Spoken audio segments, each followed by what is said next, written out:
vai decidir amanhã quem será o próximo ministro do STF. O indicado por Lula é Jorge Messias, mais conhecido como Bessias. O nome surgiu quando um grampo da Lava Jato foi vazado. Na gravação, Dilma dizia a Lula que havia mandado Bessias entregar os papéis para nomeá-lo ministro. Alô? Lula, seguinte, eu tô mandando o Bessias junto com o papel pra gente ter ele e só usa em caso de necessidade, que é o termo de posse. Uma manobra para dar a Lula foro privilegiado e blindá-lo das investigações que o levariam à prisão. É mais um amigo do Lula sendo indicado para o STF. Lembra do que o Lula prometeu na campanha? Não é prudente, não é democrático um presidente da República querer ter os ministros da Suprema Corte como amigos. Pois é, hoje já são 2 amigos que ele tem na corte, sendo que um era seu ex-advogado. Ou seja, um tribunal que deveria guardar a Constituição e ser imparcial virou balcão de negócios políticos. Mas enfim, o que você tem a ver com tudo isso, né? Tudo. Nos últimos anos, o STF deixou de julgar apenas leis e passou a decidir sobre pilares da sociedade, como crime, família, fé, propriedade, liberdade de expressão e até aborto. Então os senadores que ainda não reprovaram publicamente essa indicação vão ter que assumir, diante do Brasil, que estão colocando no STF uma pessoa com esse histórico. Messias, que se diz cristão, se declara evangélico e afirmou a líderes religiosos ser contrário ao aborto. Mas quando o STF o convocou para que se manifestasse sobre a decisão do Conselho Federal de Medicina que proibia a sistolia fetal em gestações acima de 22 semanas, assinou um parecer dizendo que essa proibição era inconstitucional. A sistolia fetal, só para você entender, é um procedimento em que se injeta uma substância no coração do bebê para provocar sua morte antes do nascimento.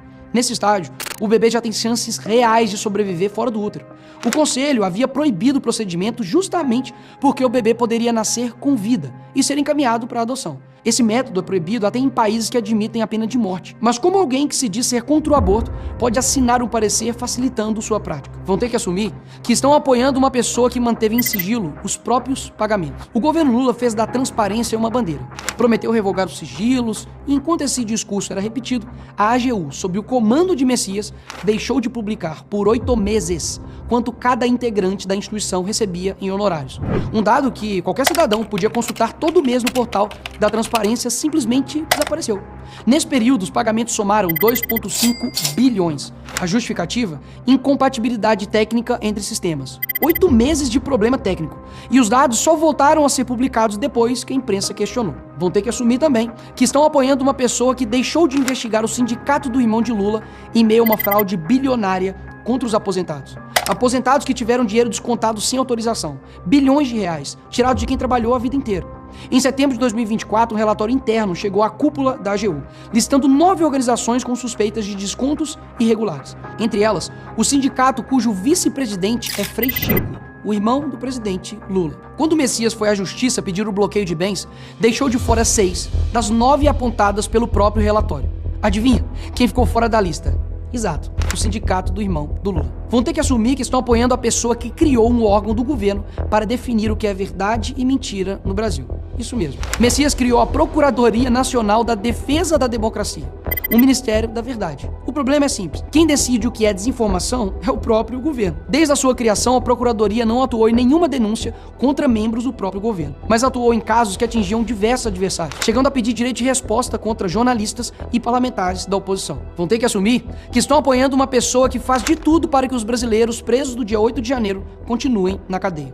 Brasileiros comuns, trabalhadores, aposentados, mães de família. Pessoas que foram a Brasília para manifestar sua indignação e que hoje estão presos com penas absurdas, fruto de processos repletos de irregularidades. Enquanto o povo brasileiro luta por uma anistia para corrigir esses erros, Messias declarou: nós que lutamos e vivemos pela democracia, nós nos sentimos indignados com qualquer projeto que fale em anistia para golpista.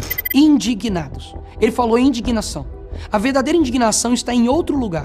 Está no brasileiro que paga impostos e vê o dinheiro desviado em corrupção, que leva o filho doente ao posto de saúde e não encontra médico, que vê a violência aumentar e não encontra segurança nas ruas. Essa é a indignação real. E agora esse homem quer ser o juiz dessas mesmas pessoas. Esses senadores vão ter que assumir que estão apoiando uma pessoa que concordou com o veto de Lula à proibição da saidinha. Eu vou te explicar. O Congresso aprovou com ampla maioria um projeto proibindo a saída temporária de presos do regime semiaberto para visitar a família. Lula vetou esse trecho e Messias concordou, conforme publicado pelo próprio ministro da Justiça. Presos continuam saindo, as vítimas continuam sendo ignoradas.